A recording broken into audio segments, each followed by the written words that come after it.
नमस्कार दोस्तों, Kaushik the traveller channel पर आपका स्वागत है। दोस्तों, धरती पर 5 कैलाश माने गए हैं, जिनमें मणि महेश जो है वो एक है। पहले जो मैं बता दूं, एक कैलाश तिब्बत में है जो कैलाश मानसरोवर के नाम से जाना जाता है। दूसरा उत्तराखंड के पिथौरागढ़ जिले में है, जिसे आदि कैलाश के नाम से जानते हैं। तीसरा हिमाचल प्रदेश के कुल्लू में श्रीखंड महादेव के नाम से जाना जाता है।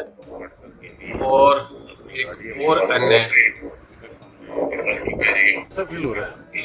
अच्छा फील हो रहा है। पहली बार आया मैं यहाँ पे जी, हिमाचल में रहने के बाद पहली बार अच्छा फील हो रहा है। ऐसा पहली बार आया मैं यहाँ पे जी, हिमाचल में रहने के बाद पहली बार ऐसा क्यों?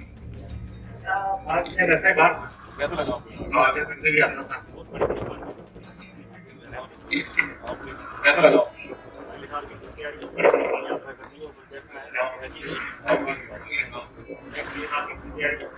कैसी रहेगी, मैं संशय नहीं करता, कैसी रहेगी, मैं संशय नहीं करता, बहुत बढ़िया रहेगी। दोस्तों, किन्नौर कैलाश भी हिमाचल में ही है। इस प्रकार हिमाचल में 3 कैलाश हैं और जिसे शिव का स्वरूप माना जाता है। दोस्तों, हमने यात्रा की मणिमहेश कैलाश की और मैं भगवान शिव का इतना आभारी हूँ कि अब की बार 2025 की यात्रा में 23 अगस्त 2025 के बाद वहाँ इतनी प्राकृतिक आपदा आई कि बहुत भयंकर आपदा आई, जिसको आप सब लोग जानते ही हैं, न्यूज़ में देख सकते हैं, पेपर्स में देखते हैं, और हिमाचल को तहस नहस करके रख दिया। परंतु हम बड़े आभारी हैं, 3 दोस्त वहाँ गए थे कि हमने शिव की कृपा से अपनी यात्रा पूर्ण की और बहुत मजा आया। दोस्तों, वहां तक जाने के लिए पहले आपको चंबा और चंबा से जाना पड़ता है भरमौर। भरमौर से आप हड़सर तक अपनी गाड़ी से या प्राइवेट टैक्सी लेके जा सकते हैं। और हमने अपनी गाड़ी से, हम चंडीगढ़ से गए थे, अपनी गाड़ी भरमौर में पार्क की ताकि सेफ रहे, क्योंकि हड़सर में गाड़ी पार्क करना अनसेफ था। तो इसलिए हमने अपनी गाड़ी वहां पार्क की और हम टैक्सी से हड़सर पहुंचे। हम हड़सर पहुंचने के बाद वहां हमने नाश्ता वगैरह किया। यहाँ लंगर बहुत आयत में मिलता है। और ये जो प्रवेश द्वार है, ये आप यात्रा का प्रथम प्रवेश द्वार मान सकते हैं। तो यहाँ पहुंच के हमने वहाँ लंगरों में चाय पानी का नाश्ता किया और उसके बाद 4 बजे अपनी यात्रा स्टार्ट की। जैसे हम यात्रा स्टार्ट करते हैं, हमें 13 किलोमीटर का साइन बोर्ड यहाँ दिखाई देता है, परंतु वास्तव में 13 किलोमीटर न होके ये 18-19 किलोमीटर के आसपास पड़ता है। अगर कोई मेरा भाई गया हो तो वो भी जान सकता है, नहीं गया हो तो वो जाके देख लेगा, पता लग जाएगा, या किसी गए हुए भाई से पूछताछ कर सकता है। जैसे हम यात्रा स्टार्ट करते हैं, लंगरों की बहुतायत मिलती है और मेडिकल कैंप भी आपको यहाँ मिल जाते हैं, क्योंकि जो ऊंचाई है उस पे ऑक्सीजन लेवल कम रहता है, इसलिए मेडिकल कैंप की आवश्यकता है। बहुत सारे लोगों को ऑक्सीजन की प्रॉब्लम हो सकती है। हमने भी यहाँ एक चंडीगढ़ वालों का मेडिकल कैंप लगा हुआ था, इनसे हमने ORS वगैरह के पैकेट जरूर लिए ताकि आगे हमें ऑक्सीजन लेवल। और ये पार्किंग देखो कहाँ बढ़िया लगेगी, तो गाड़ियाँ लगेगी, जला देखी कितना सुंदर आ रहा है। ट्रैक हमारा स्टार्ट हो चुका है। 4 बजे है, 4 बजे है और हम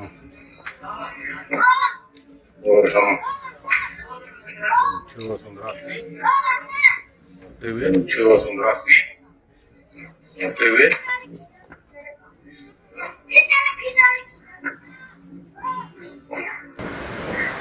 ये यात्रा मार्ग के कुछ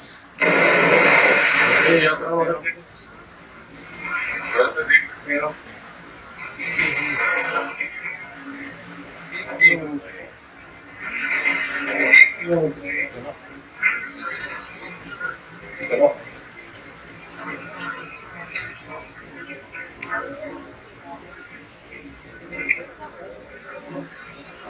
इस 1 किलोमीटर के लिए हमें 25 मिनट लगे।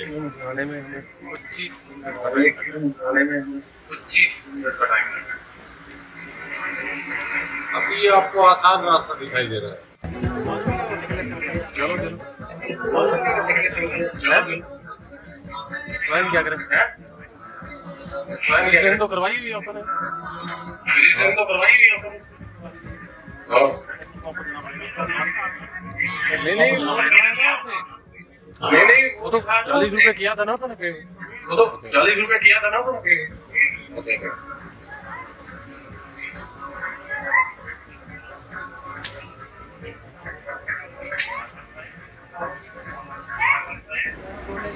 जय भोलेनाथ, जय भोलेनाथ।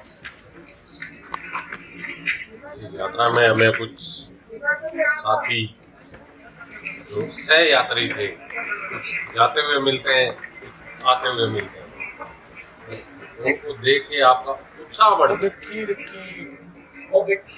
ऐसे बच्चों को भी लेके जाते हैं। मेरा मानना है इतने छोटे बच्चों को वहाँ लेके जाना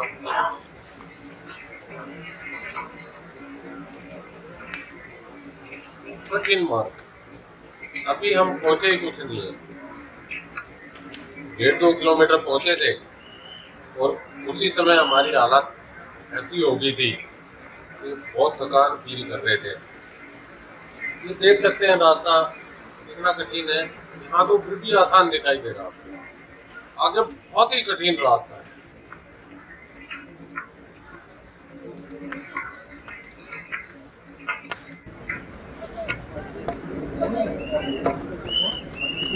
ये गंजों से भी बहुत पहले का रास्ता।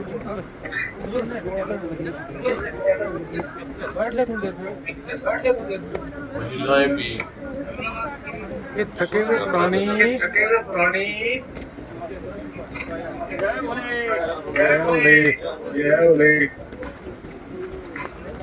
बम बम बोले।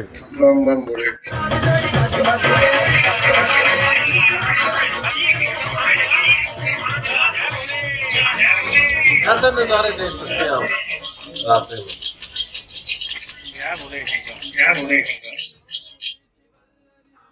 दोस्तों, भगवान शिव का स्वरूप पहाड़ की चोटी पर एक चट्टान के रूप में है, जो शिवलिंग की तरह दिखाई देता है और इसे मणिमय शिवलिंग के नाम से जाना जाता है।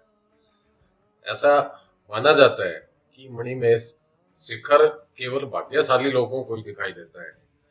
यदि भगवान शिव प्रसन्न हो तो शिखर स्पष्ट रूप में दिखाई देगा, और प्रसन्न नहीं हो तो उस पर बादल छाए दिखाई देंगे। और हमारे ऊपर भगवान शिव का इतना आशीर्वाद था, हमने उसको स्पष्ट रूप से देखा। जैसा आप इस वीडियो को पूरा देखेंगे तो आपको दिखाई भी दे जाएगा हमने कितने स्पष्ट दर्शन किए। और सबसे अच्छा ये रहा कि वहाँ जो लोग थे उन्होंने बताया कि अभी 2 दिन से ही मौसम खुला है और हम उस 2 दिन में ही यात्रा पूर्ण करके आ गए। उसके बाद जो वहाँ त्रासदी आई है उसका अंदाजा नहीं लगाया जा सकता। इधर क्या हुआ सर? अभी थोड़ा सा थोड़ी चढ़ाई करने के बाद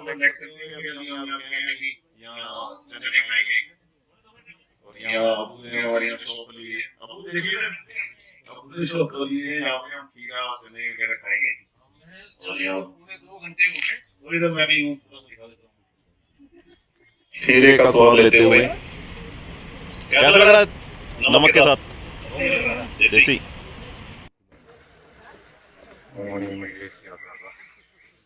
से पहले कहा यहाँ से लगभग 4 किलोमीटर ज्यादा है, जा रहा है कितना था। बाकी हमारे साथ जो हेमंत जी थे, उनके रिलेटिव थे, उन्होंने वहाँ शॉप खोली हुई थी।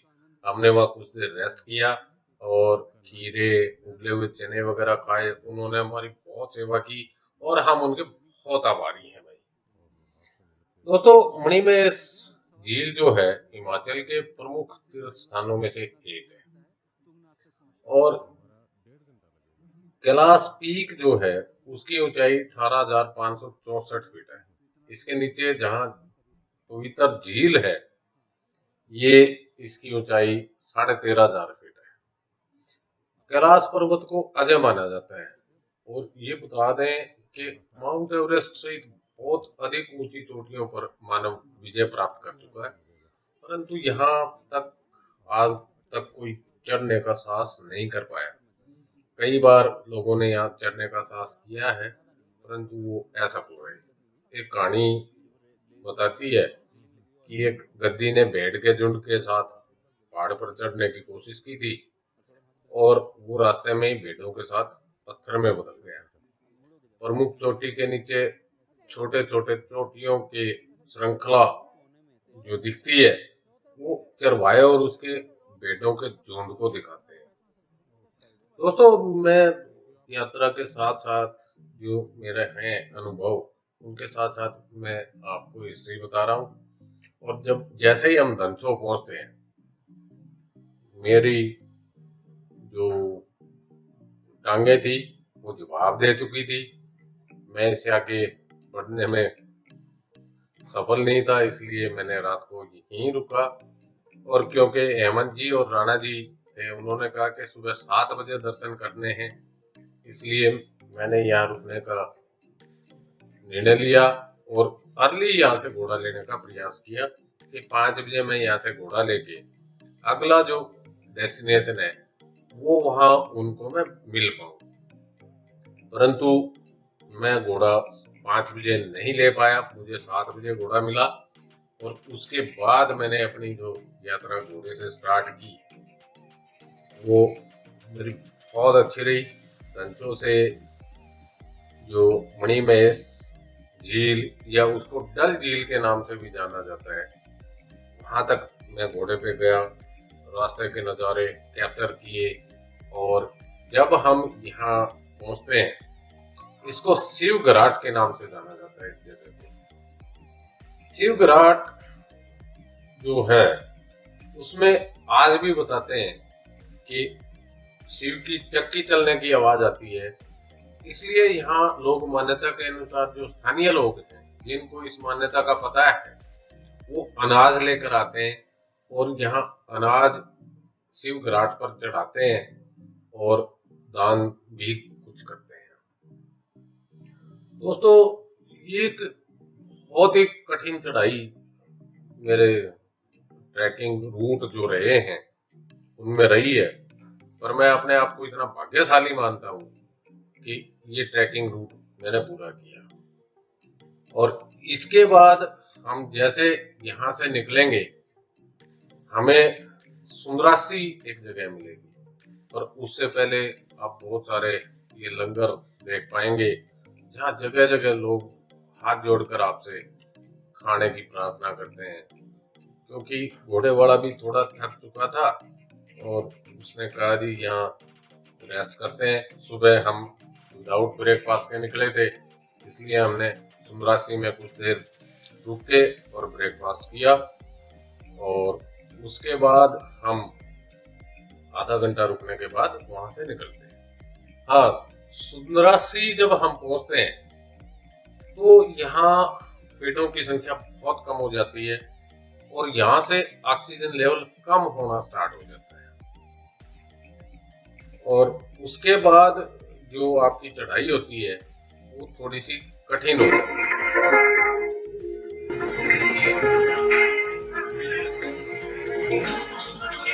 घोड़े साइड हो, घोड़े साइड हो।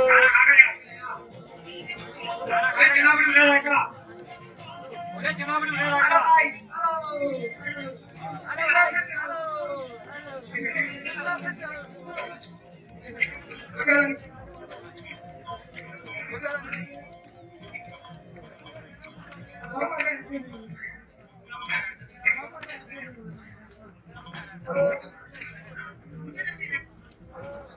यात्रा का एक बहुत कठिन मार्ग है दोस्तों, और यहाँ जो श्रद्धालु हैं वो एक रास्ते से ना होकर अलग अलग रास्तों से जाते हैं। उन्हें जो रास्ता शॉर्ट लगता है, जो यंग श्रद्धालु हैं वो किसी भी शॉर्टकट रास्ते को अपनाते हैं, पर मैं कहता हूं कि शॉर्टकट रास्ता ना अपनाएं। दोस्तों, जब हम झील पे पहुंचेंगे तो उसके बारे में थोड़ा सा बता दूं। मणिमय इस झील के कोने में शिव की संगमरमर की प्रतिमा है, जो तीर्थयात्रियों द्वारा स्नान के बाद पूजी जाती है।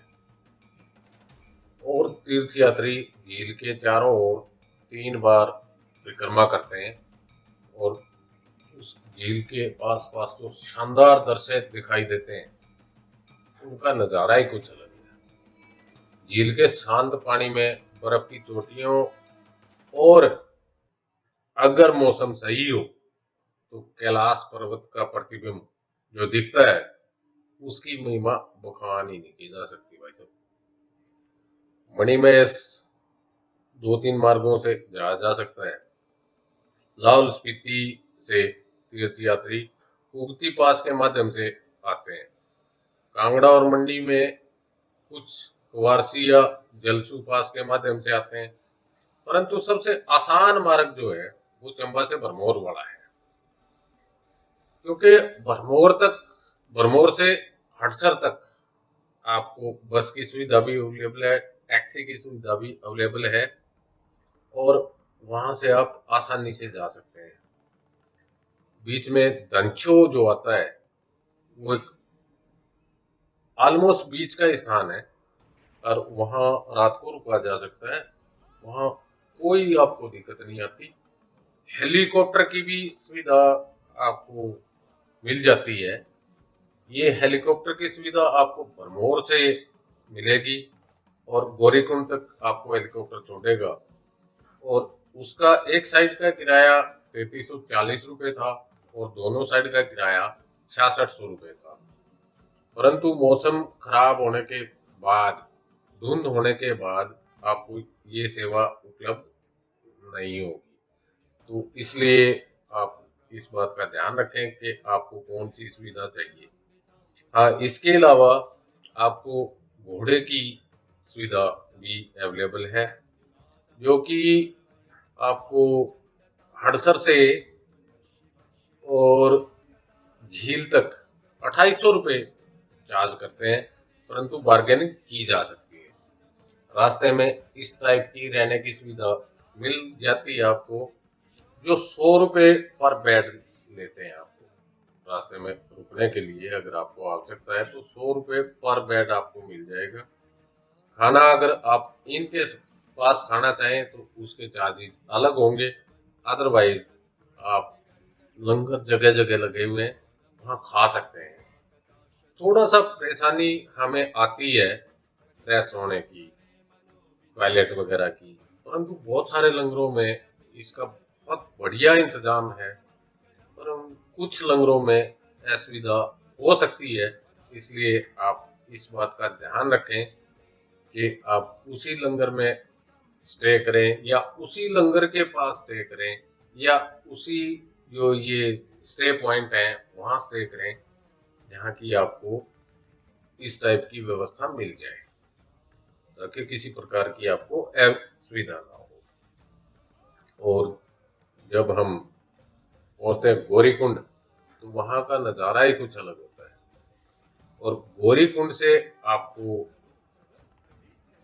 पर्वत के दर्शन, जो कैलाश पर्वत है, उसके आसानी से हो जाते हैं। उससे पहले मैंने कुछ दृश्य यहाँ हेलीपैड के लिए जो मेरे को बहुत अच्छे लगे, तो मैंने उनको लेना भी उचित समझा ताकि आप लोगों को दिखा दूँ। और ये देखिए आपकी स्क्रीन पे, ये देखिए कैलाश पर्वत के कितने सुंदर दर्शन आप देख पा रहे हैं। ये कैलाश पर्वत है, बहुत ही सुंदर दर्शन मेरे को देखने को मिले, और बहुत सारे लोगों ने ऐसे दर्शन किए, परंतु कुछ अभाग्यशाली लोग बेचारे रहे जो ये दर्शन नहीं कर पाए। और ये हेलीपैड का एक दृश्य देखिए।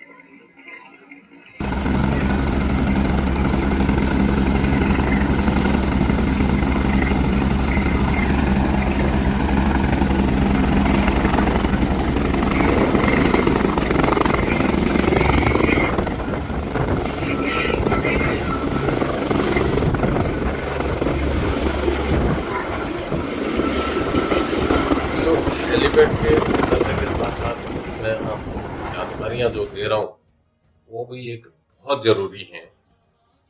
कुछ लोग बहुत भाग्यशाली रहे जो बेचारे वापिस नहीं पहुंच पाए, जो उसी त्रासदी का शिकार हो गए। और वहाँ जैसा कि खबरों में सुना है, न्यूज में, पेपर में सुनते हैं, पढ़ते हैं, सॉरी, तो काफी संख्या में लोगों की मृत्यु हुई है और बहुत सारी गाड़ियां वहाँ बह गई।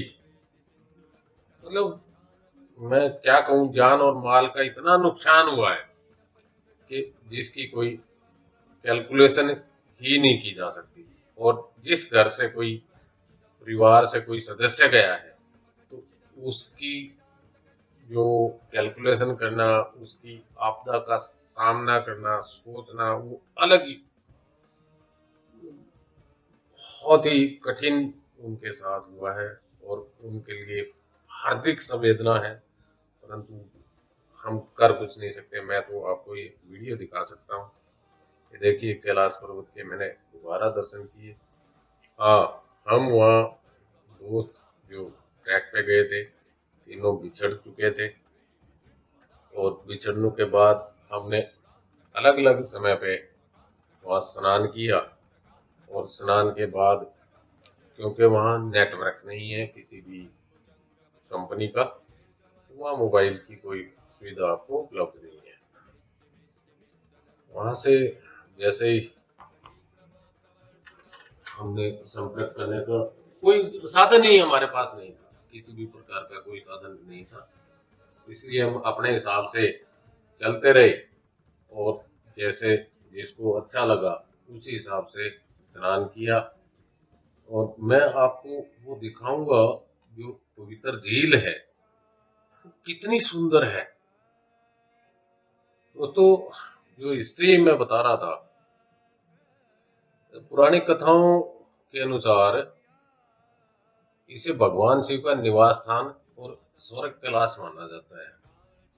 स्थानीय गद्दी जनजाति जो है उनके अनुसार शिव ने पार्वती से विवाह के बाद मणिमहेश पर्वत की रचना की थी। यह भी माना गया कि शिव ने यहाँ 700 वर्षों तक तपस्या की और स्थानीय लोगों को अपनी पारंपरिक टोपी प्रदान करी, जिसे आज भी पहनते हैं और वो अपने आप को शिव का उपासक मानते हैं। दोस्तों, इसका जो महत्व है, माना जाता है कि ब्रह्मा विष्णु महेश इस क्षेत्र में निवास करते हैं और चंबा कैलाश को भगवान शिव का स्वर्ग कहा जाता है। मणिमहेश झील के रास्ते में जो धनछो मैंने आपको बताया था, उसकी भी एक हिस्ट्री बताई जाती है कि भगवान शिव को यहाँ भस्मासुर राक्षस ने छला था और भगवान शिव की उसने आराधना की। आराधना के बाद उसने वरदान मांगा कि मुझे कोई मार ना सके, भस्म ना कर सके, और मैं जिसके सिर पे हाथ रख दूं वो भस्म हो जाए। भगवान शिव तो बोले, उन्होंने आशीर्वाद दे दिया। आशीर्वाद देने के बाद उन्होंने भगवान शिव को ही भस्म करने का प्रयास किया। और वहां जो आपने धनचो में झरना देखा था, भगवान शिव उस झरने के पीछे जाके छुप गए और विष्णु जी ने इसमें उनकी सहायता की कि जो राक्षस है वो उस झरने के अंदर ना जा पाए। और बहुत भारी जल उनके ऊपर डाल दिया, तो उन्होंने अपने सिर पे हाथ रखा और वो स्वयं ही भस्म हो गए। यहाँ देखिए, जब हम झील पे पहुंचते हैं तो वहां के दृश्य आपको कैसे दिखाई। और जब झील पे पहुंच के और उसमें स्नान करके आपके रास्ते की जो है वो सारी थकान दूर हो जाती है। हालांकि मुझे थकान नहीं हुई थी। झील में स्नान करते हैं और स्नान करने के बाद सामने जो श्रद्धालु इस झील में स्नान करते हैं। अभी धुंध में ढक चुका है और स्नान करने के बाद जैसे धुंध हटेगी सामने आपको दिखाई भी दीजिए, आप पर्वत देख रहे हैं, कैलाश साफ दिखाई दे रहा था। अभी धुंध में ढक चुका है, थोड़ा सा पहले का वीडियो धुंध हटेगी, धुंध ने इसको दिखाई भी दीजिएगा, नीचे से मेरे को साफ दिखाई दे रहा था और बहुत अच्छा लगा। थोड़ा सा पहले का वीडियो था, धुंध ने इसमें ओम बनाया था और बहुत अच्छा लगा था।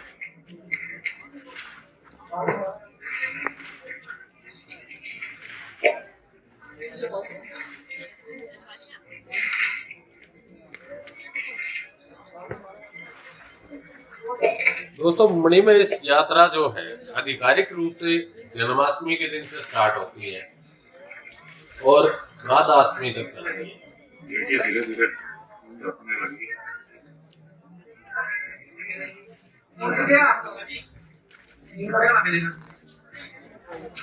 देखिए धीरे धीरे घटने लगी। और इस बार जो त्रासदी आई है इसका अनुमान कुछ लोगों को पहले से था। हमने 20 अगस्त की रात को एक जो हमारे हेमंत जी थे उनके रिलेटिव के घर रात का खाना खाया था, तो उन्होंने बताया था कि 95 वाले समीकरण बने हुए हैं और कुछ अलग हो सकता है।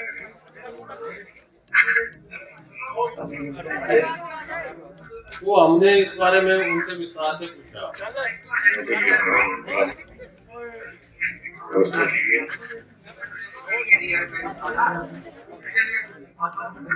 तो उन्होंने बताया कि 95 में भी 16 अगस्त को जन्माष्टमी थी और 31 अगस्त को राधाष्टमी थी और 95 में जो प्रलय आई थी बाढ़ के कारण, लैंड स्लाइडिंग के कारण, उसको पूरा भारतवर्ष जाना। और इस वर्ष भी हिमाचल को पूरा तहस नहस कर दिया, और पूरा हरियाणा, पंजाब, उत्तराखंड बहुत ज्यादा तबाही यहाँ हुई है। तो मेरा ये वीडियो बनाने का मकसद ये नहीं था कि मैं आपको तबाही से डराऊं या किसी और चीज से डराऊं। मेरा मकसद ये था कि मैंने यह यात्रा की, इस यात्रा के दौरान जो घटित हुआ वो आपको दिखाना था और इस यात्रा की महत्वता के बारे में आपको बताना। आपने इस वीडियो को यहाँ तक देखा और आपको अच्छा लगा तो इसको लाइक कर लेना। अगर चैनल को पहले सब्सक्राइब नहीं किया हो तो सब्सक्राइब जरूर कर लेना, बेल आइकन दबा लेना ताकि मैं इस प्रकार की सारी वीडियो आपको दिखा दूं। अगर आप एक बार मेरे चैनल को देखेंगे तो आपको स्वयं ही पता लग जाएगा कि मैं कितनी सुंदर सुंदर वीडियो इस पर डालूं। अब मैं बता दूं यहाँ के तापमान। मणिमहेश में रात और दिन का जो तापमान है वो काफी अंतर रहता है। दिन का तापमान सर्दियों की अगर बात करें तो 12 डिग्री तक भी हो सकता है और 20 डिग्री तक भी पहुंच सकता है। रात की अगर बात करें तो माइनस से होके -6 तक जा सकता है, तो बहुत अंतर यहाँ रहता है। अप्रैल से जून तक यहाँ गर्मी मानी जाती है। अप्रैल और मई ऐसे महीने हैं जब मणिमहेश झील और मणिमहेश शिखर के आसपास बर्फ जमी रहती है। इन महीनों में केवल ट्रैक्टर ही जाते हैं, आम जनता जून में ही आना शुरू करती है। जुलाई अगस्त में बारिश होती है, इसलिए यहाँ थोड़ी सी समस्या रहती है। बाकी के महीनों में बर्फबारी के कारण ये बंद ही रहता है। दोस्तों, एक इतनी सुंदर वीडियो कि यहाँ इस पर्वत पर आज तक कोई चढ़ ही नहीं पाया। एक इटली के दल ने 1965 में ट्राई किया था, मौसम खराब होने के कारण वापस आना पड़ा। 1968 में भारत और जापान का एक संयुक्त दल था, उसमें से भी बहुत कुछ लोग मारे गए और कुछ वापस आ गए। जो वापस आए उन्होंने बताया कि यहाँ बहुत कठिनाई है, कुछ अनजान चीजें उनको दिखाई देती हैं जो आगे रास्ता रोकती है। आज तक इसके ऊपर से ना कोई हवाई जहाज या हेलीकॉप्टर उड़ान भर पाया। दोस्तों, बहुत अच्छी यात्रा है, अगर आप कर सकें तो आपको जरूर करनी चाहिए। और मैं कहता हूँ आपको शिव का आशीर्वाद जरूर प्राप्त करना चाहिए। हाँ, यात्रा बहुत कठिन है, अपने पूरे साजो सामान के साथ आप जाइए। आपके पास गर्म कपड़े होने चाहिए और एक हल्का रेनकोट जरूर रखें। उसके साथ साथ आपको खाने पीने और रहने की कोई असुविधा नहीं होगी, उसके लिए आप निश्चिंत होकर जाइए। और रास्ता काफ़ी कठिन है, उसके लिए आप तैयार होकर जाइए। आपने वीडियो को यहाँ तक देखा, आपका बहुत बहुत धन्यवाद।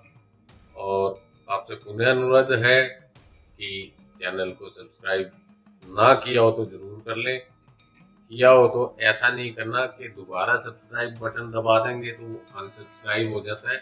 बहुत सारे लोगों द्वारा ऐसा किया गया है। धन्यवाद दोस्तों, धन्यवाद।